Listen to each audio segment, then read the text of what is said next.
நாளைக்கான வீடியோக்கான ஒரு ப்ரோமோ தாங்க வந்திருக்கு. ப்ரோமோ வந்து சூப்பராக இருந்துச்சு அப்படின்னு தாங்க சொல்லணும். நம்ம ஆதியோட ஒய்ஃப் வந்து பாரதி தான் அப்படின்னு சொல்லிட்டு ஆதியோட ஃபோனில் வந்து நம்ம அழகர் வந்து பார்த்துட்டாரு அப்படின்னு தாங்க சொல்லணும். அதெல்லாம் பார்க்குறவங்க சேனலை மட்டும் மறக்காமல் லைக் அண்ட் சப்ஸ்கிரைப் மட்டும் பண்ணிடுங்க. ஃபஸ்ட்டு எடுத்த உடனே ஒரு ஆத்தங்கரை மாதிரி இருக்குது. அந்த கரையில் தான் நம்ம ஆதியும் அழகர் உட்காந்துருக்குற மாதிரி காட்டிக்கிட்டு இருக்காங்க. அப்போ வந்து அழகர் வந்து பிளான் போட்டுக்கிட்டு இருக்காரு.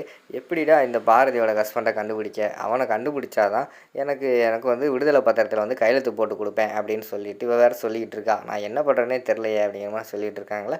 அதான் மச்சான் கண்டுபிடிச்சல மச்சான், சூப்பராக ஒருத்தனை கண்டுபிடிச்சே அப்படிங்கிற மாதிரி சொல்கிறாங்க. டேய் நீ வேறு விளையாதடா, அவங்க இப்படியெல்லாம் பண்ணுவாங்க நான் எதிர்பார்க்கவே இல்லை. நான் கூட உண்மை நினச்சிட்டேன் மச்சான், ஆனால் நீ கரெக்டாக வந்து மடக்கி பிடிச்ச. இல்லைன்னா நான் வந்து இவன் தான் நினச்சிட்டு பாரதி இருக்கிற இடத்துக்கு வேறு கூட்டு போயிருப்பேன் அப்படிங்கிற மாதிரி சொல்லிவிட்டு அந்த இடத்துல வந்து அழகர் சொல்லிகிட்டு இருக்கிற மாதிரி காட்டிக்கிட்டு இருக்காங்க.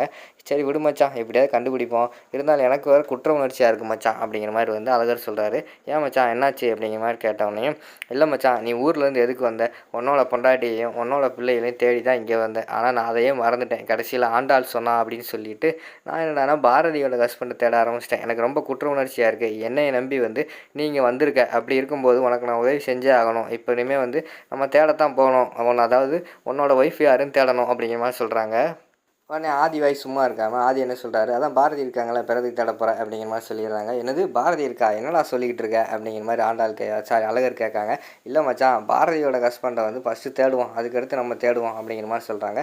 பாரதி ஹஸ்பண்ட் எங்கே இருக்கானோ எப்படி இருக்கானோ அவனை போய் நான் எப்படி தேடுறது, ஒரு இது கூட தெரியாது, உனக்காக தெரியும் உன் பொண்டாட்டி எப்படி இருப்பான், உன் குழந்தை எப்படி இருக்கும்னு தெரியும், அதனால் வந்து அவங்கள ஃபஸ்ட்டு தேடுவோம், அதுக்கடுத்து பாரதியோட ஹஸ்பண்டை பார்ப்போம் அப்படிங்கிற மாதிரி சொல்கிறாங்க. அது சரி, எனக்கு ஒரு டவுட்டாகவே இருக்குது அப்படிங்கிற மாதிரி வந்து நம்ம அழகர் கேட்குறாங்க. என்னடா அப்படின்னு சொல்லிட்டு, நீங்கள் வந்து வீடு எடுத்து தங்கினதே வந்து உன்னோட ஒய்ஃபையும் உன்னோட குழந்தையும் கண்டுபிடிக்கிறதுக்கு தான். ஆனால் நான் வந்ததுலேருந்து உன்னை கவனிச்சுக்கிட்டு தான் இருக்கேன். ஒரு நாள் கூட நீ வெளியில் போய் தேடவே இல்லை, உன் ஒய்ஃப் எங்கே இருக்கா, உன் குழந்தை எங்கே இருக்கா அப்படின்னு சொல்லிட்டு நீ யோசிக்கிற மாதிரியே தெரியலையே. எதுக்கு நீ வெளியில் போய் தேட மாட்டேங்க, என்ன பிரச்சனை அப்படிங்கிற மாதிரி வந்து அழகர் வந்து கேட்குறாங்க. அதான் எதிர்த்த வீட்டில் இருக்காளே என் ஒய்ஃபும் என் பொண்ணு என் குழந்தைகள் இருக்காங்க, நான் எதுக்கு போய் தேடணும் அப்படி மனசுக்குள்ளே நினச்சிக்கிட்டு, அது மச்சான் நான் தான் தேட தான்டா செய்கிறேன், உனக்கு தான் தெரியலை, நீ வந்து ஆண்டாள் கூட பிஸி ஆகிட்டியா, அதான் என்னை பார்க்குறதில்ல போல் அப்படிங்கிற மாதிரி சொல்கிறாங்க. இல்லை மச்சான், நான் உன்னை நல்லா தான் நோட் பண்ணிக்கிட்டு இருக்கேன், நீ வீட்டை விட்டு எங்கேயுமே போகலாம், எப்போ பார்த்தாலும் வீட்டிலாம் இருக்க, இல்லைன்னா இங்கே வீட்டுக்கு வெளியில் தான் சுற்றிக்கிட்டு இருக்கேன், உன் ஒய்ஃபை தேடுற மாதிரியே தெரியலை அப்படிங்கிற மாதிரி சொல்லிகிட்டு இருக்காங்க.